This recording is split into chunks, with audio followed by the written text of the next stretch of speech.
আমাদের দেশে বউ শাশুড়ির ঝগড়া এটা কি নতুন না পুরান খবর? এটা হবেই, আপনি মিটাইতে পারবেন না।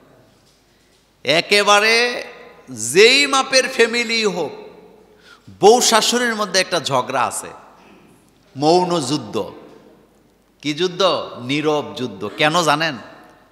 মূল কারণটা হলো ছেলেরা বিয়ে করে না যতক্ষণ মার আঁচলটা ছাড়ে না ততক্ষণ, কিন্তু বিয়ে করার সাথে সাথে এখন আর মাকে আগের মতো সময় দেয় না। তখন মা মনে করে বিয়ে করানোর কারণে তে খারাপ হয়ে গেছে।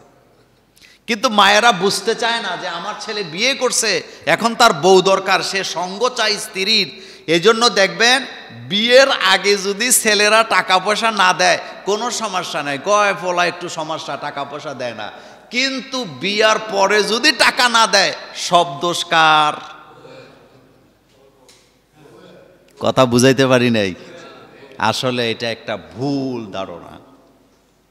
বউয়ের কোনো দোষই নেই, আপনার ফলাই এমন আছিল, বিয়ের আগে লাখ টাকা কামাই করে 10 টাকা দেয়, আলহামদুলিল্লাহ ছেলে দেয় তো। কিন্তু যে মাত্র বিয়ে করায়, হেতে না দিলেও, কথা না বললেও বিয়ে কইরা নষ্ট হয়ে গেছে। এরকমের আকীদা আমাদের সমাজে আছে না নাই? ভুল কথা। যত দোষ অন্যের মেয়ের কান্দে চড়ায় দেয়। বিয়ে করার পরে ফলা নষ্ট হয়ে গেছে। বিয়ের আগে কত কথা বলতো, আমি মা, আমার কথা শুনতো, আমার কাছে আসতো, আমার খোঁজ খবর নিত। আরে কি লেগে যে বিয়ে করাইলাম, বিয়ের পর থেকে আর আমার কথা শোনেই না। এরকমের কথা বলার লোক আমাদের এলাকায় নাই। তা আপনি কেন এটা বলতেছেন? বউ শাশুড়ির ঝগড়ার ব্যাপারে আমি আপনাদেরকে কয়েকটি কথা বলবো। 1 নাম্বার, বিয়ের প্রথম দিন থেকে অতিরিক্ত শাসন, বউকে ভয় ভীতি দেখানোর কারণে ভবিষ্যতে শাশুড়িদেরকে পুত্রবধূরা সম্মান করে না, এরকমের ঘটনা আমাদের সমাজে অহরহ আছে না নাই? নতুন বউ, কি বউ? নতুন বউ বড় বিপদে থাকে। নতুন বউ যদি জোরে কথা বলে তাও দোষ, কথা না বললেও দোষ, হাসলেও দোষ, না হাসলেও দোষ, খাইলেও দোষ, না খাইলেও দোষ, ঘুমাইলেও দোষ, না ঘুমাইলেও দোষ। যদি বেশি হাসে কয় বেয়াদব, খালি হাসে, বোকা বোধয়। একেবারে যদি না হাসে তখন বলে কি বউ বিয়ে করায় আনছে, গান্দ্রামুখী। কি বলে?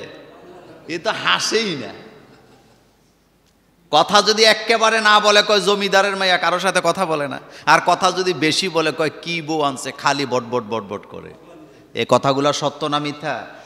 এগুলা সংস্কার করবেন কবে? এগুলা ঠিক হবে কবে?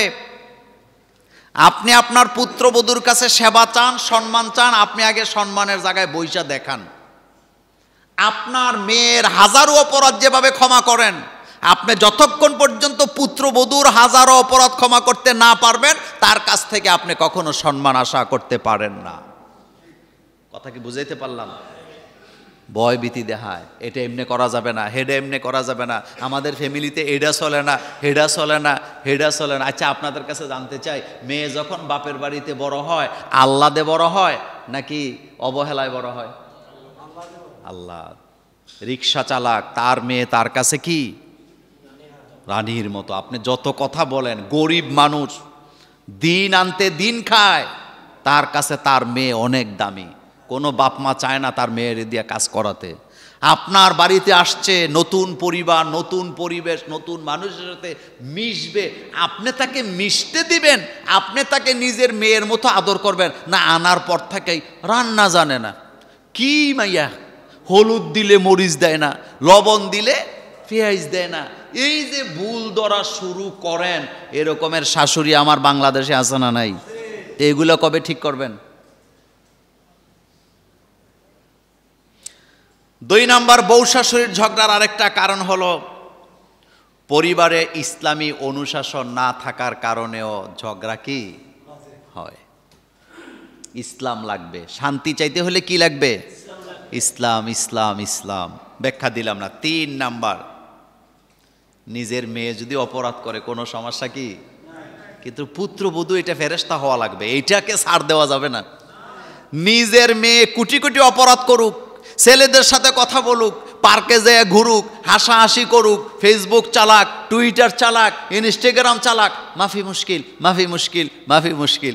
কিন্তু পুত্রবধূর বেলায় 1 ইঞ্চিও ছাড় নেই। আবার খুব অহংকার করে আমার মেয়ের সাথে সাথে নিজের তুলনা দেয়।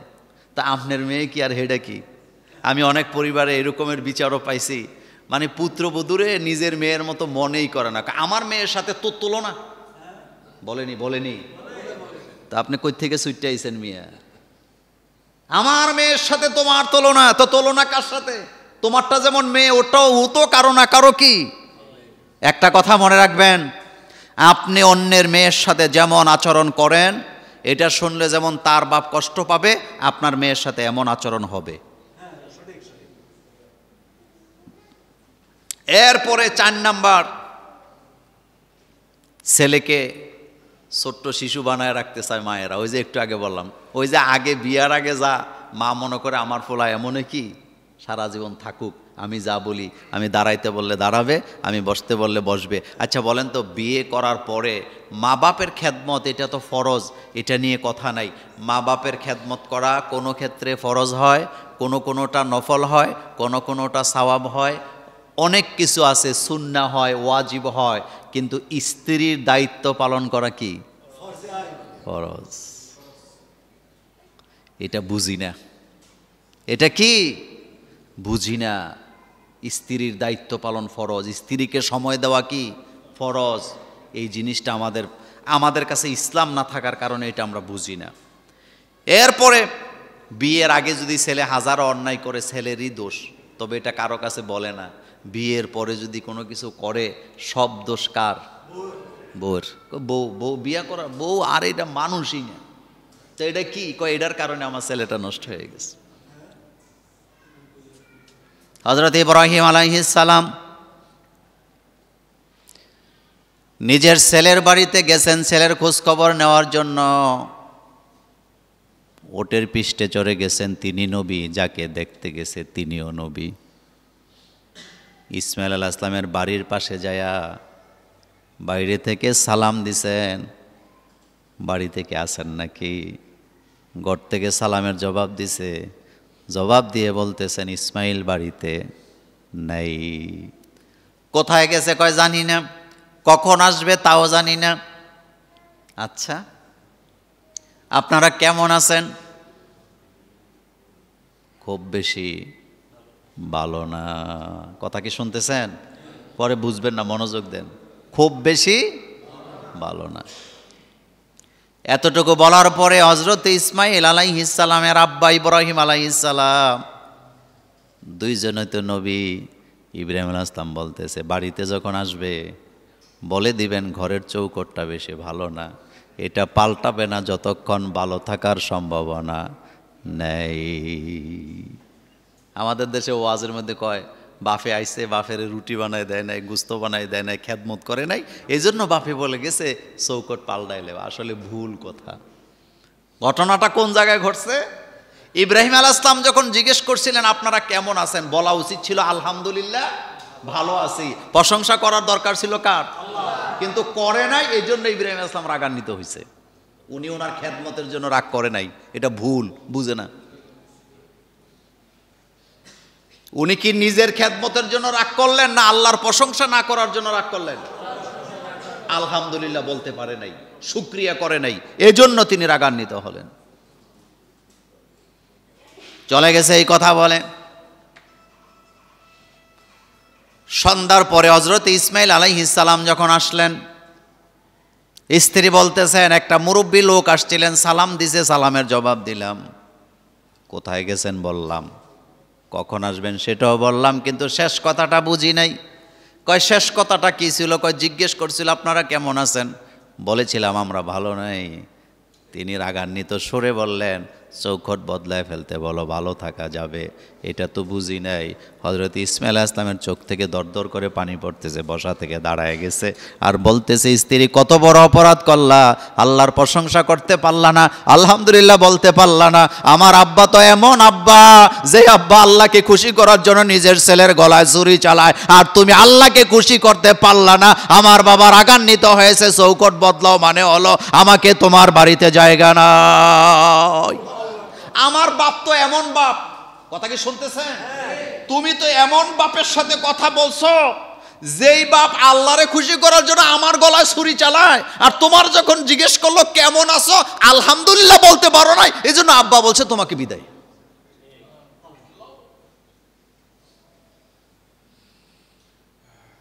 কিন্তু শ্বশুরেরে গরম পানি কইরা দেয় নাই, এই জন্য স্ত্রীরে তালাক দেওয়া যাবে না। এখন একটা কথা বলে আপনার কাছে মজা লাগবে না, কিন্তু আমি তো বলবই। পৃথিবীর কোনো পুত্রবধূর উপরে শ্বশুর শাশুড়ির খেদমত করা ফরজ নয়, এটা নৈতিক দায়িত্ব। কথা বুঝেন নাই? কথা বুঝেন নাই? এটা কি না? ফরজ না। ফরজ হলো নিজের ছেলে মেয়ে আপনার খেদমত করবে, আপনার পুত্রবধূ যেটা করবে এটা হলো নৈতিক দায়িত্ব। যেহেতু স্বামীর বাপ মা, ব্যাখ্যা দেওয়া লাগলে আমি 3 ঘন্টা দিতে পারবো, কিন্তু জুমার খুতবা এত দিতে পারবো না। আমি এতটুকু আপনাকে বললাম, আপনার পুত্রবধূ আপনাকে যতটুকু করে আলহামদুলিল্লাহ বলবেন, কারণ এটা তার নৈতিক দায়িত্ব পালন করতেছে।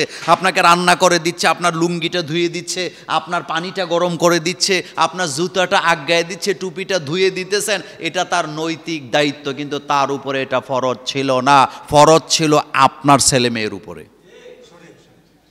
নাম্বার 2, আমাদের বাংলাদেশে মা বাপের খেদমত বলতে শুধু পুরুষের উপরে বুঝায়, মেয়েদের কোনো দায়িত্বই নাই।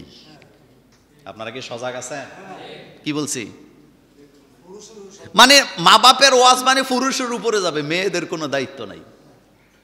অথচ নারী পুরুষ সবার উপরে মা বাপের খেদমত করা ফরজ। এখন বলবেন বিয়ে দেওয়ার পরে তো স্বামী সব, অবশ্যই স্বামী সব, কিন্তু এর ফাঁক দিয়েও মা বাপের খবর কি নিতে হবে, যতটুকু পারে। ভাইটা পুরা মাস খাওয়াইছে বাপ মারে, চা খাওয়াইছে, বিস্কিট খাওয়াইছে, আনার খাওয়াইছে, আঙ্গুর খাওয়াইছে, মুরগি খাওয়াইছে, রান্না করে খাওয়াইছে, 1 মাস খেদমত করছে। কয় মাস? 1 মাস। 1 মাস পরে বোন একটা আইসে কয়টা খাস্তা বিস্কিট লইয়া, আইসা বাপেরে টিপ্পা টিপ্পা খাওয়ায়, আর ভাইদের বদনাম করে, কোনো খেদমত করে না, কোনো খোঁজ খবর নেয় না। এরকমের বোনও সমাজে, এটা আজকেই শুনছেন জীবনে আপনারা। 30 দিন যে ভাই কষ্ট করলো, ভাইয়ের বউ কষ্ট করলো, তখন তুমি কই আছিলা? তোমার মাথা বড়িটা তখন কোথায় ছিল? তুমি কেন বুঝলা না? এই জন্য বিবেক খরচ করা লাগবে। তুমি একটা আঙ্গুর নিয়ে বাপেরে খাওয়াইয়া জান্নাতে চলে যেতে চাও, আর তোমার ভাই যে সারা মাস তোমার বাপেরে নিয়ে কষ্ট করে, সেখানে তুমি বিবেক খরচ করতে পারো নাই, তুমি বিবেকহীন। তুমি কি? আল্লাহ পাক বলছেন, ওয়াকাদা রাব্বুকা আল্লা তা'বুদু ইল্লা ইয়্যাহু ওয়া বিল ওয়ালিদাইনি ইহসানা।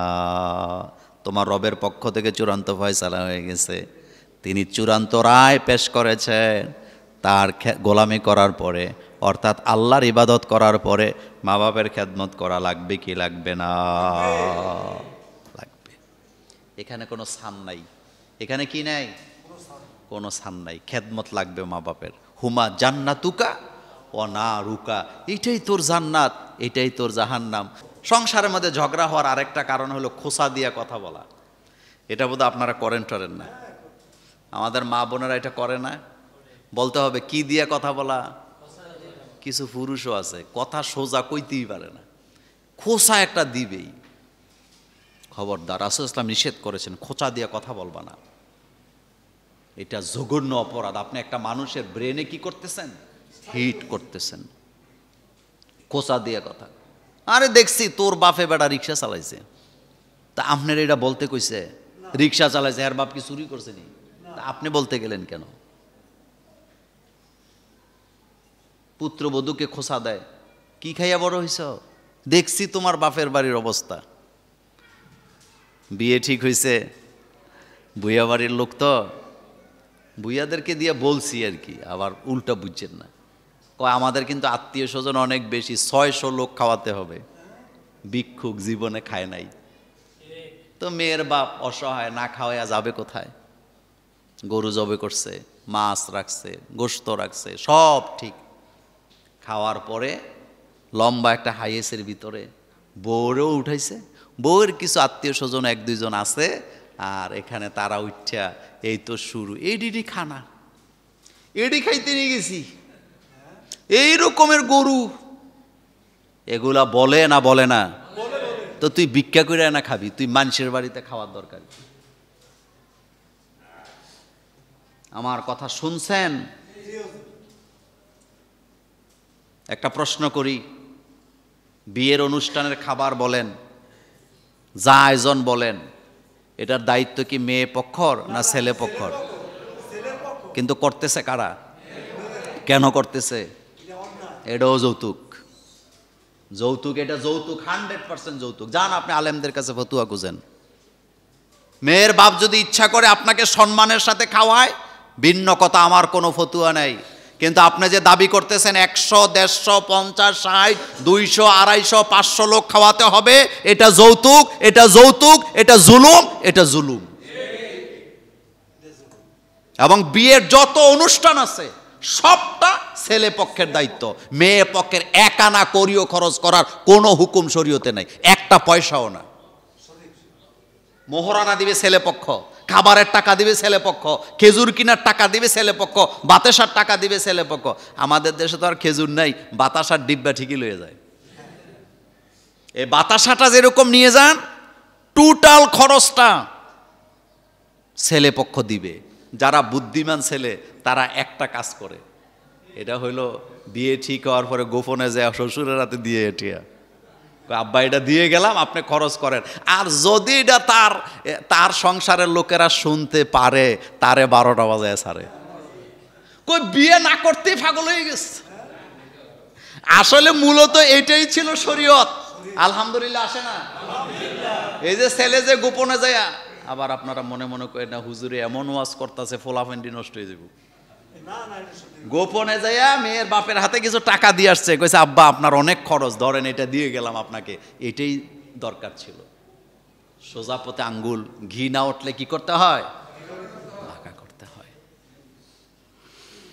খাবারের দায়িত্ব ছিল পুরুষের, ছেলে পক্ষর সব মেয়েদের কান্দে ছড়াই দিছে। আর যৌতুক তো এখন আর বাংলাদেশে নাই। হ্যাঁ, আপনি নিবেন, আপনাকে দেওয়াও কি লাগবে, এটা মনে রাখেন। এরপরে